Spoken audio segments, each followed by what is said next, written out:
Hello everyone, I am Professor Saugata Das, Assistant Professor at Flame University, Flame School of Business. Welcome to this session on price, which is one of the key elements of the 4 P's of marketing.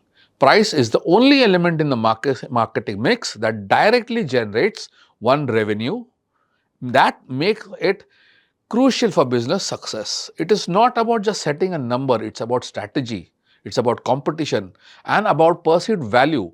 In this module, we'll explore pricing strategies, consumer psychology, and how companies use price as a tool to position themselves in the market. So let's dive in. Let us look at how to select a pricing method. Last slide we saw how to set a cost.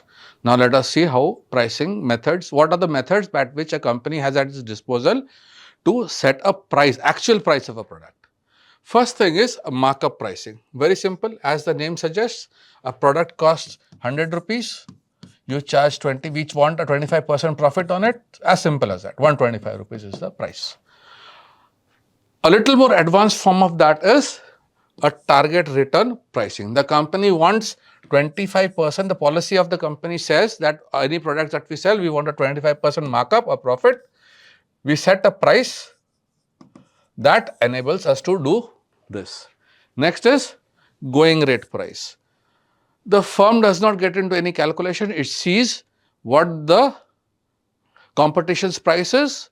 As long as it is covering the cost, they place the product as close to the competitor as possible. For example, if an iPhone is say 1 lakh rupees, its competition say Samsung sees that, of course Samsung may or may not do that, but they see that iPhone is placed at 1 lakh rupees, another competitor says that we place it at 95,000 rupees or 1 lakh 5,000 rupees.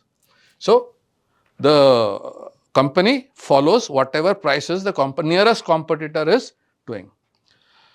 Now the concept of perceived value pricing comes in. It depends, this is specifically with those companies where customers attach uniqueness, brand uniqueness, societal factors to it. Louis Vuitton, Rolex, Lamborghini, Audi. Here the company sets a price specifically with high-end consumer goods like purses, wallets, watches, where the customer attaches a perception towards brand quality and benefits. The benefits may or may not be physical benefits, it may emotional, psychological and societal benefits. So, rather than covering the production cost, it sets prices as per what the customer is willing to pay. Next is value pricing, the other spectrum of the stuff.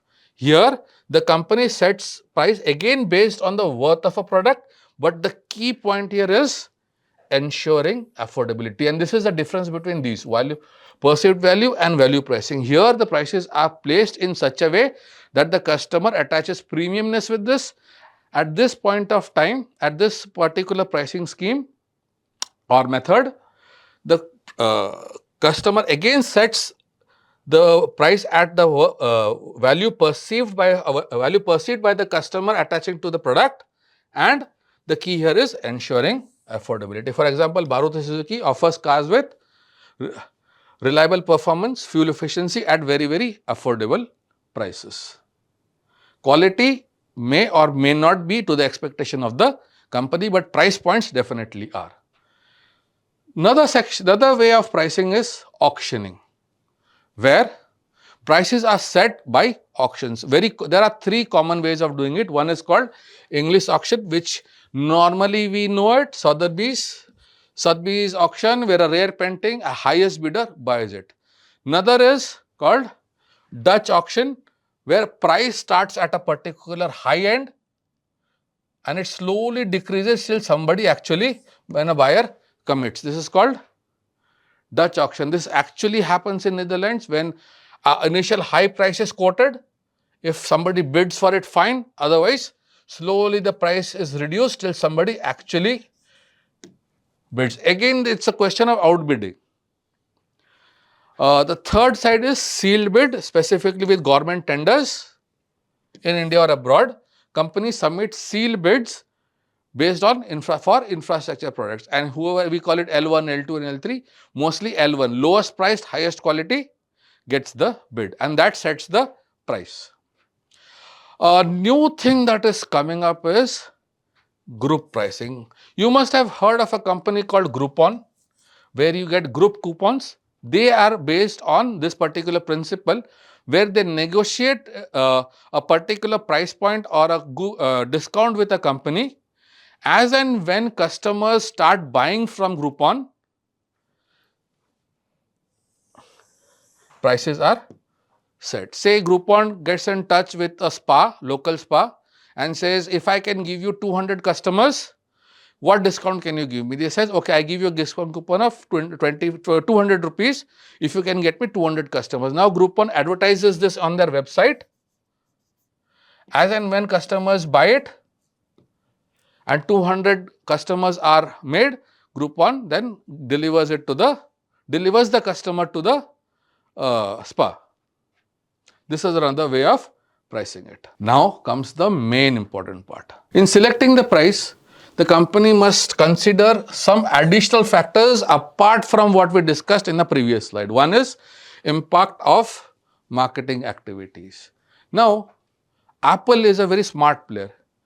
Apple not only sells an iPhone, but it sells an ecosystem around the iPhone, like MacBook, iPhone, iCloud, Apple TV, so that the customer once has an Apple product, goes for other Apple products to ensure that I am in that ecosystem. Another is company pricing policy, another way of selecting the price.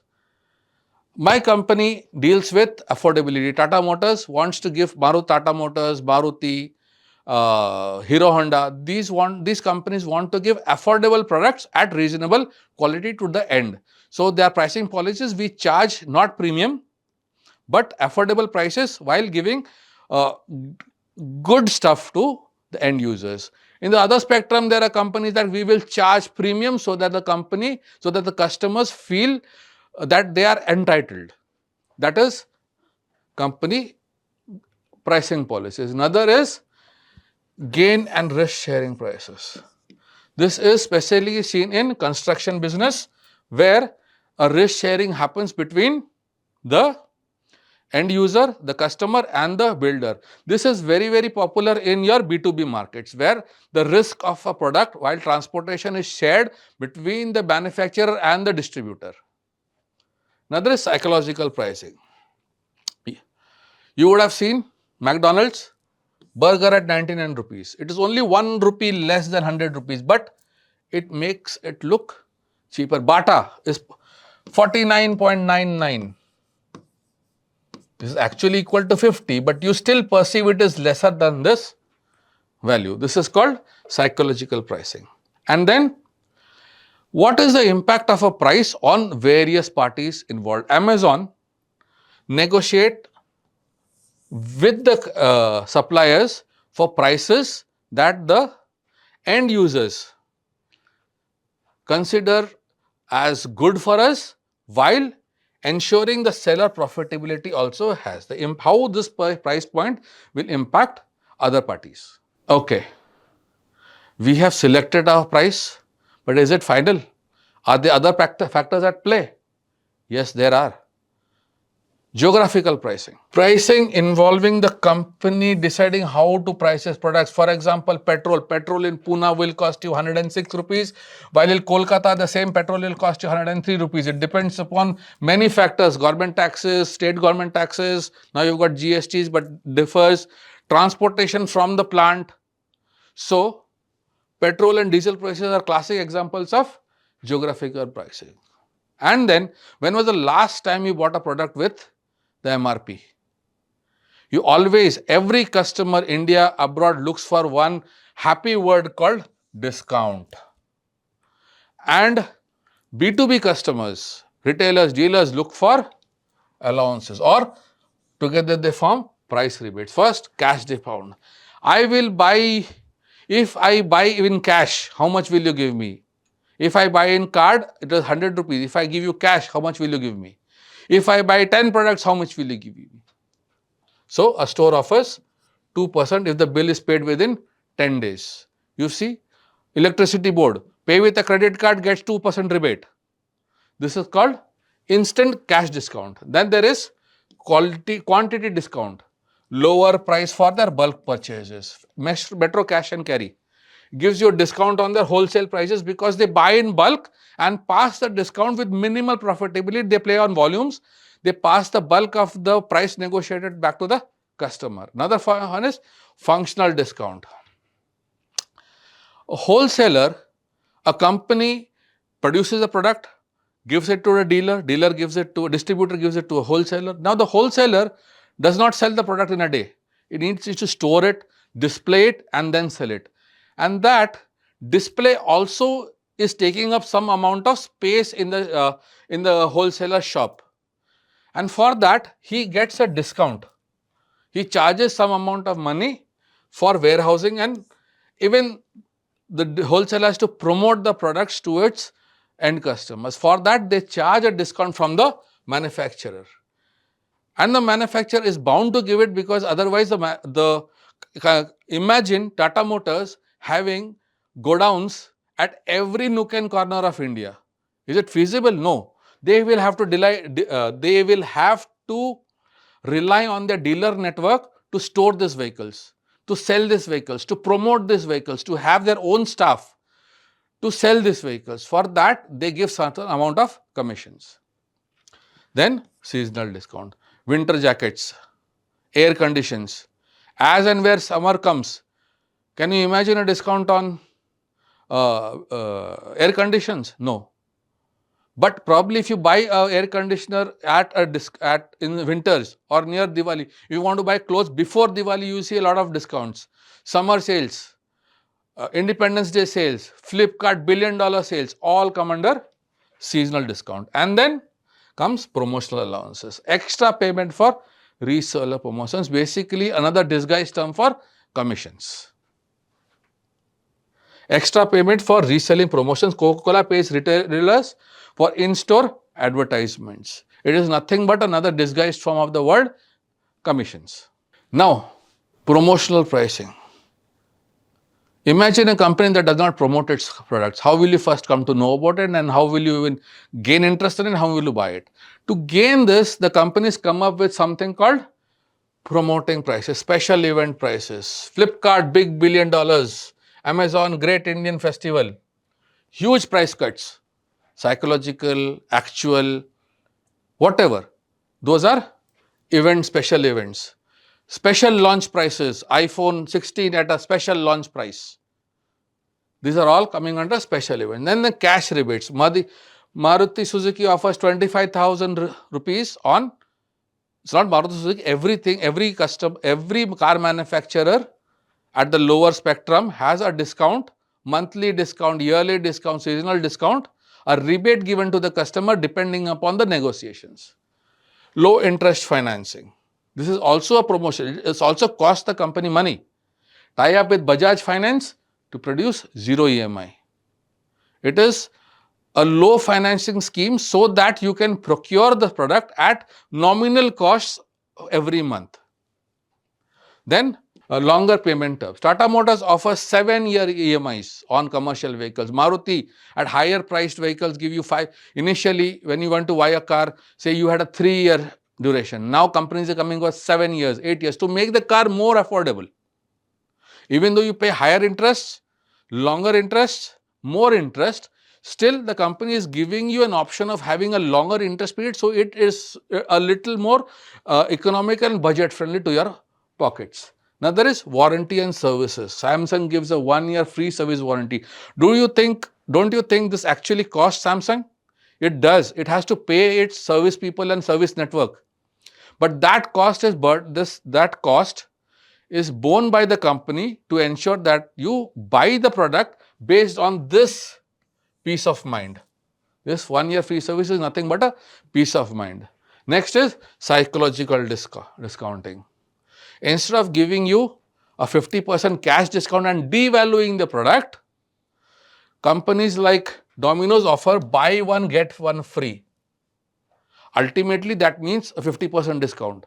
But had it given a 50% discount, psychologically it would have become a demeaning thing of reduced quality or cost cutting. You would have questioned the quality of Domino's. But instead of doing that, they give you buy one get one free, doing the same thing in a different way. Moving volumes. Then comes a very, very important concept which everybody faces, called differentiated pricing. What is differentiated pricing? We will look into certain details in this section, because this is something which happens on a daily basis. Differentiated pricing, also known as price discrimination, is a strategy where company charges different prices for the same product or service on factors like customer segments, location, purchase time and demand conditions. Same product, same company, but different prices for different customers. This concept is called price discrimination. For example, a very crude example of it, this would be Indian Railways, where Indian Railways use differentiated pricing. Like if you buy a regular ticket, it is 500 rupees, but if you buy it in Tatkal, it will cost you 800 rupees. This is price discrimination. Even though the word discrimination may look as a derogatory word or a negative word, it is not. It is a concept that is used because you are discriminating between two customers. If I want to buy a thing right now, I pay a price. If I want to buy it a little later, again I pay a price. Now the price depends upon how much you are willing to compromise. Price discrimination happens at three levels. It is a first degree discrimination where different prices for each customer base based on willingness to pay. So, first degree discrimination is different prices for each customer based on the willingness to pay. Classic example is when you walk into a showroom. Car costs 5 lakhs. Now it is up to your bargaining skills as how much you can bring it. Same car, same price, somebody takes a 25,000 rupees discount. Somebody takes a 28,000 rupees discount. Somebody takes a 40,000 rupees discount. Someone takes a 10,000 rupees discount. It totally depends upon the bargaining power of the customer. So this is called, when it is individual customers, it is called first degree price discrimination. Then comes second degree price discrimination. This is on the quantity. This kind of price discrimination happens in the quantity. For example, you would have seen a very common, you buy a 1 can of soda for 50 rupees, but a 6-pack for 250 rupees. Ideally, this would have been 50 into 6, 300, but you are paying a reduced price of 250 rupees. Why? Because you are buying it in bulk. This is called second degree price discrimination. And third degree price discrimination is situational, where it depends upon the situation. Either it's a group of customers, bulk customers, particular location or particular time. Where, for example, hotels, if you go to Goa in the peak season, it will cost you 5,000 per room. But if you go in off peak, the same room, nothing changes, even the hotel food, everything changes, the staff is same, will charge you say something around 2K. Why is this? This is because of something called price discrimination at the third level, where according to the situation, price is varied.